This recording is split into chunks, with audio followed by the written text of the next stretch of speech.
Karibu katika taarifa hii ya habari. Leo tukiwa tarehe 2 Agosti mwaka 2026, tunakuletea taarifa muhimu kutoka maeneo mbalimbali ya Jamhuri ya Kidemokrasia ya Kongo, hasa mashariki mwake.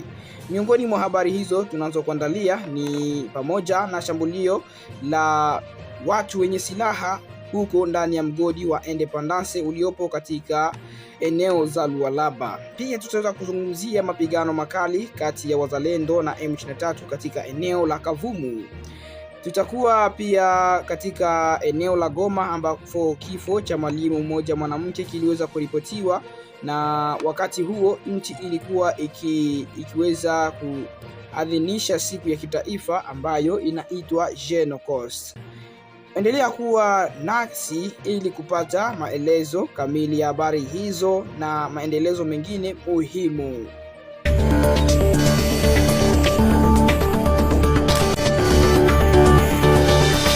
Mapigano makali yameweza kuripotiwa leo Jumapili katika eneo la Kavumu wilayani Kabare mkoani Kivu Kusini, kati ya wapiganaji wa wazalendo na waasi wa M23. Kwa mujibu wa taarifa zilizopatikana kutoka eneo hilo, milio ya risasi nzito na nyepesi imekuwa ikisikika huku pande hizo mbili zikiendelea kupambana. Hata hivyo, hadi sasa hakuna taarifa rasmi kuhusu idadi ya waliouawa, waliojeruhiwa au uharibifu uliosababishwa na mapigano hayo. Kutokana na hali hiyo ya usalama, wananchi wanaoishi Kavumu na maeneo ya jirani wametakiwa kuwa waangalifu na kuepuka safari zisizo za lazima kuelekea katika maeneo yanayokumbwa na mapigano hadi hali itakapokuwa tulivu.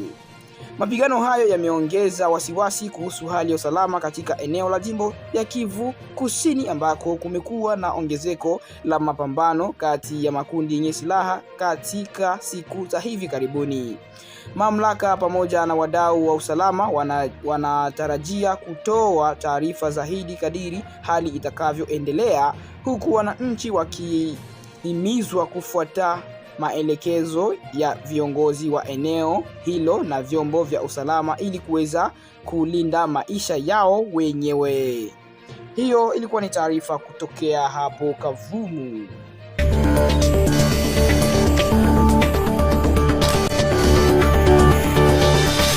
Katika mji wa Goma na maeneo ya mashariki mwa Jamhuri ya Kidemokrasia ya Kongo, maombolezo yameongezeka wakati nchi ikiadhimisha siku ya kitaifa ya Genocost, siku maalumu ya kuwakumbuka mamilioni ya waathirika wa mauaji, ukatili wa kingono na uhalifu mkubwa uliokumbwa wananchi kwa zaidi ya miongo mitatu.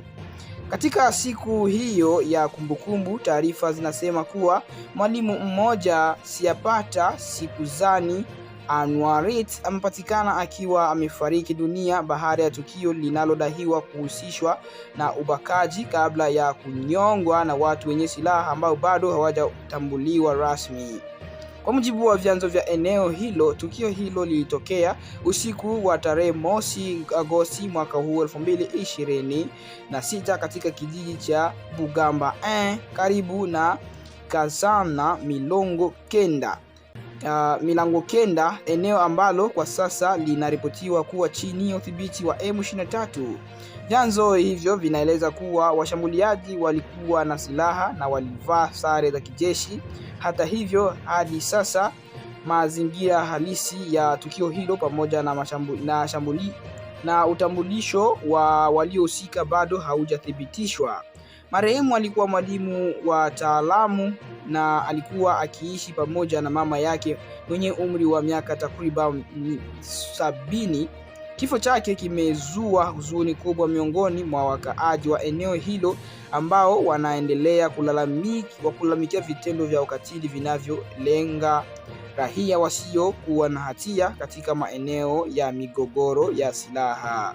Tukio hilo limetokea wakati Jamhuri ya Kidemokrasia ya Kongo ikiendelea kuadhimisha siku ya Genocost ambayo ilianzishwa na kwa lengo la kuwakumbusha watu waliouawa waliopotea na wale waliofanyiwa ukatili wa kingono kutokana na migogoro ya kivita iliyoendelea nchini tangu miaka ya 1990. Wachambuzi mbalimbali wanasema kuwa kuibuka kwa tukio hilo katika siku za kumbukumbu ya waathirika wa vita kunaonyesha kuwa changamoto za usalama bado zinaendelea katika baadhi ya maeneo ya mashariki mwa Jamhuri ya Kidemokrasia ya Kongo, huku wananchi wakiendelea kuwa waathirika wa migogoro hiyo ya kisiasa na ya silaha.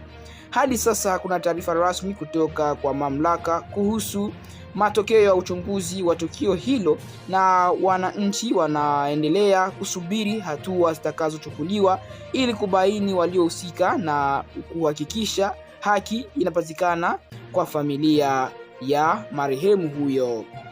Hiyo ni habari kutokea huko ndani ya mji wa Goma, ambako wakati wa kufanya kumbukumbu ya watu waliouawa, mtu mwingine mmoja aliweza kuuawa na kufanyiwa ukatili wa ubakaji.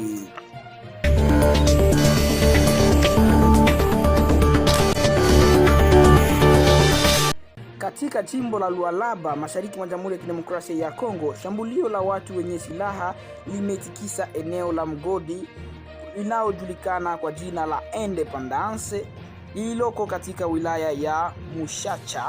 Tukio hilo limelaaniwa vikali na shirika la Nouvelle Société Civile Congolaise na uratibu wa kisafu kupitia taarifa kwa vyombo vya habari iliyotolewa tarehe 1 Agosti mwaka huu. Kwa mujibu wa taarifa hiyo, shambulio hiyo ilitokea usiku wa tarehe 30 Julai, ambapo askari mmoja wa kikosi cha walinzi wa rais alipoteza maisha baada ya kushambuliwa kwa risasi akiwa zamu ya ulinzi. Inasemekana askari huyo alikumbwa na washambuliaji akiwa amelala ndani ya kibanda cha ulinzi.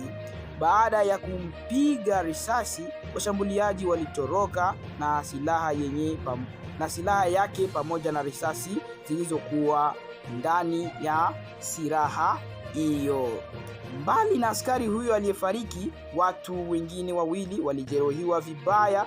Mmoja ni mwanamke kijana na mwingine ni mlinzi wa kampuni hiyo anayolinda mgodi huo. Wote wawili walikimbizwa katika hospitali ya Kolwezi kwa ajili ya kupatiwa matibabu. Shirika la Nouvelle Société Civile Congolaise limelaani vikali tukio hilo na kutaka uchunguzi wa haraka ufanyike ili kubaini waliohusika pamoja na sababu zilizochochea shambulio hilo kuweza kutokea. Kwa mujibu wa shirika hilo, tukio hilo liliibua tena mjadala kuhusu uwepo wa wanajeshi katika maeneo ya migodi, jambo ambalo kwa sasa limepigwa marufuku na mamlaka za nchi. Katika ripoti yake, shirika hilo linaeleza kuwa mgodi wa Independence kwa sasa uko katika mazungumzo kati ya kampuni inayomiliki eneo la Comide na jamii ya wenyeji kwa lengo la kurejesha usimamizi wa mgodi huo kwa wananchi wa eneo husika.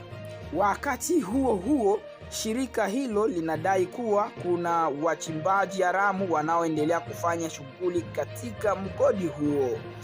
Linaongeza kuwa miongoni mwa watu hao kuna kundi linalodai kuwa linahusiana na familia ya rais wa nchi ambaye ni Felix Antoine Tshisekedi. Hata hivyo, madai hayo hajapatiwa uthibitisho wala kujibiwa rasmi na wahusika wanaotajwa. Kutokana na hali hiyo, Nouvelle Société Civile Congolaise imezitaka mamlaka za serikali pamoja na kampuni ya Comide kuongeza ulinzi katika eneo la mgodi na kuharakisha mchakato wa kukabidhi mgodi huo kwa jamii la wenyeji ili kupunguza migogoro na kuimarisha usalama. Hadi sasa mamlaka ya wilaya ya Muchacha pamoja na serikali ya jimbo la Lualaba hazijatoa tamko rasmi kuhusu shambulio hilo wala kuhusu madai yaliyotolewa na shirika hilo. Hiyo ndiyo hali ilivyo kwa sasa kuhusu tukio hilo la kusikitisha katika mgodi wa Independence, huku wakaaji wakisubiri matokeo ya uchunguzi wa hatua zitakazochukuliwa na mamlaka husika za eneo hilo.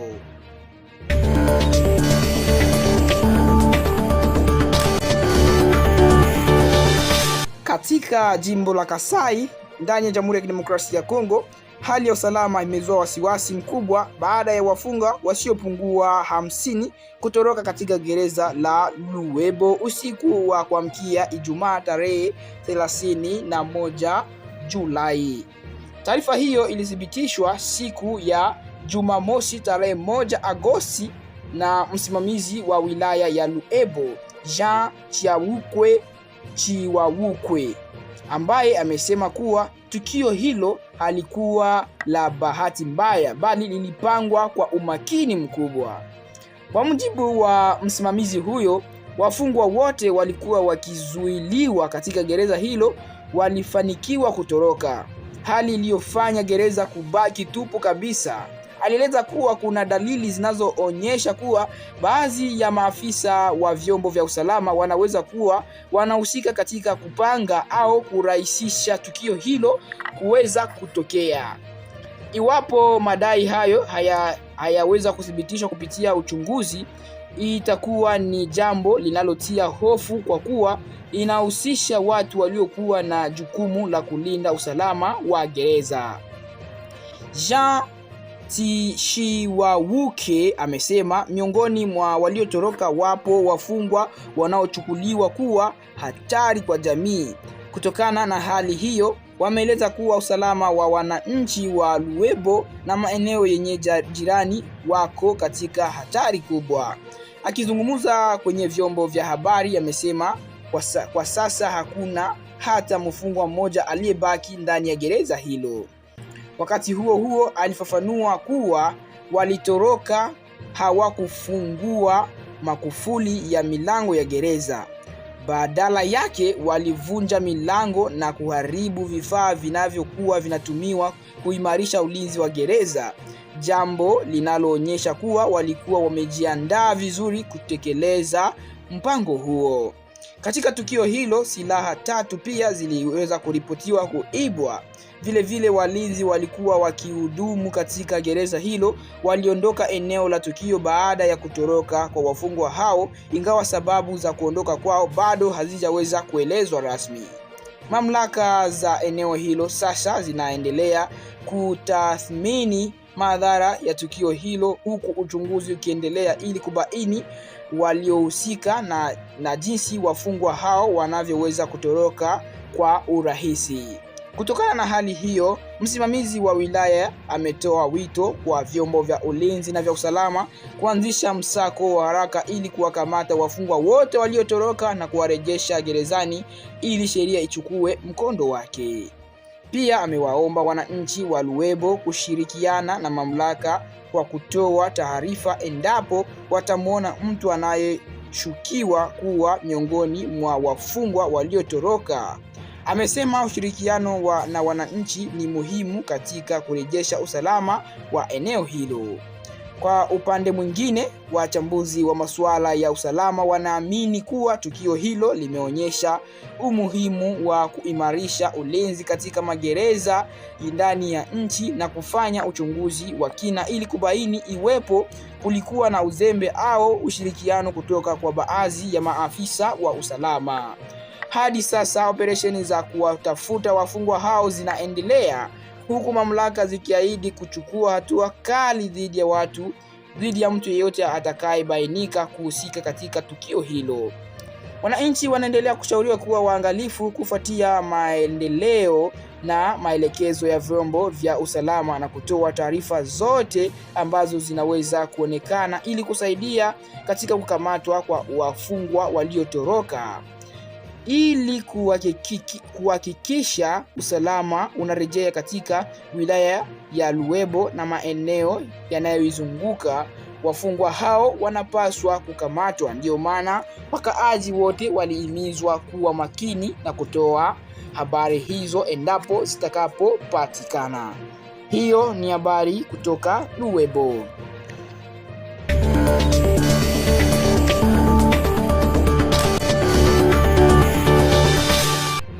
Mke wa rais wa Jamhuri ya Kidemokrasia ya Kongo, Denis Nyakeru Tshisekedi, ametoa wito wa kuimarishwa kwa uwezo wa wanawake na wasichana wa Afrika kukabiliana na machangamoto mbalimbali zinazowakabili, ikiwemo migogoro ya kivita, mabadiliko ya tabianchi na ukosefu wa usawa katika jamii. Denis Nyakeru alitoa ujumbe huo wakati aliposhiriki shughuli zilizofanyika tarehe 30 na 31 Julai mjini Luanda ndani ya nchi ya Angola.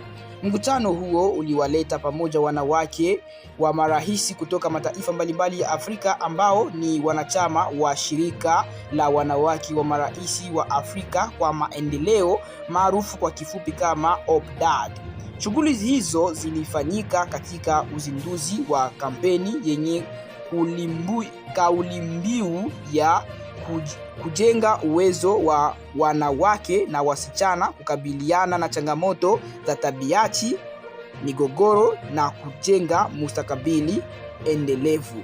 Kampeni hiyo inalenga kuhamasisha serikali, mashirika ya kiraia na wadau wa maendeleo kushirikiana katika kuwezesha wanawake na wasichana ili waweze kukabiliana na athari za migogoro na mabadiliko ya mazingira. Katika hotuba yake, Denis Nyakeru alisema kuwa bara la Afrika linaendelea kukumbwa na changamoto nyingi zinazowaathiri wanawake kwa kiwango kikubwa. Alieleza kuwa migogoro ya silaha, athari za mabadiliko ya tabianchi pamoja na ukosefu wa fursa sawa bado wanachangia kuongezeka kwa umaskini, ukosefu wa elimu na matatizo ya afya kwa wanawake na wasichana. Kwa mujibu wake, suala hilo lina umuhimu mkubwa kwa Jamhuri ya Kidemokrasia ya Kongo, hasa katika mikoa ya mashariki mwa nchi ambako wanawake na wasichana wameendelea kuwa waathirika wa migogoro ya silaha kwa miaka mingi. Alisema wengi wao wamepoteza ndugu, wamekimbia makazi yao na wengi wamekumbana na vitendo vya ukatili wa kijinsia kutokana na mapigano yanayoendelea katika maeneo hayo. Denis Nyakeru alisema na kusisitiza kuwa wanawake hawapaswi kuonekana kama waathirika pekee, bali pia kama nguzo muhimu katika kujenga amani, maendeleo na ustawi wa jamii. Aliongeza kuwa kuwawezesha wanawake kupitia elimu, afya, ujasiriamali na ulinzi wa haki zao ni hatua muhimu ya kujenga jamii yenye maendeleo ya kudumu. Mbali na vikao vya majadiliano, ziara hiyo pia iliambatana na maadhimisho ya siku ya wanawake wa Afrika. Washiriki walitumia fursa hiyo kuzungumzia nafasi ya wanawake katika maendeleo ya bara pamoja na changamoto zinazoendelea kuwakabili katika nyanja mbalimbali. Katika shughuli nyingine, wake hao wa marais walishiriki zoezi la upandaji miti kama ishara ya kuunga mkono juhudi za kukabiliana na mabadiliko ya tabianchi na kulinda mazingira. Viongozi hao walieleza kuwa athari za mabadiliko ya tabianchi zinaendelea kuathiri maisha ya mamilioni ya Waafrika, hususan wanawake wanaotegemea kilimo na rasilimali za asili kwa maisha yao ya kila siku. Wakati huo huo, kulifanyika hafla maalumu ya kuchangisha rasilimali kwa ajili ya kusaidia shughuli mbalimbali za shirika la wake wa marais wa Afrika kwa maendeleo. Fedha na rasilimali zitakazopatikana zinatarajiwa kusaidia miradi iliyolenga kuboresha maisha ya wanawake na watoto katika nchi mbalimbali za Afrika. Akihitimisha ujumbe wake, Denis Nyakeru alisema kuwa uwekezaji wa wanawake na wasichana ni msingi wa kujenga Afrika yenye amani, usawa wa maendeleo na uendelevu wa kazi mbalimbali. Alitoa wito kwa serikali na sekta binafsi na mashirika ya kimataifa na wananchi kushirikiana katika kuhakikisha wanawake wanapata nafasi sawa za elimu, afya, ajira na uongozi. Kwa mujibu wake, wanawake wanapopewa fursa ya kuwezeshwa ipasavyo, wana uwezo mkubwa wa kuleta mabadiliko chanya katika familia na jamii pamoja na taifa kwa ujumla.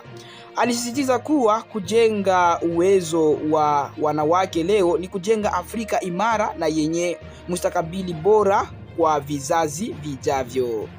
Hata hivyo, maendeleo yaliyotokea mjini Luanda nchini Angola, ambako mke wa rais wa Jamhuri ya Kidemokrasia ya Kongo Denis Nyegelo Tshisekedi alishiriki pamoja na wanawake wengine wa marais wa Afrika katika kampeni ya kuimarisha ustahimilivu wa wanawake na wasichana dhidi ya changamoto za migogoro na mabadiliko ya tabiachi na ukosefu wa usawa barani Afrika. Hiyo ni habari kutoka huko kwa mwanamke wa Felix Tshisekedi Antoine, Denis Nyakero.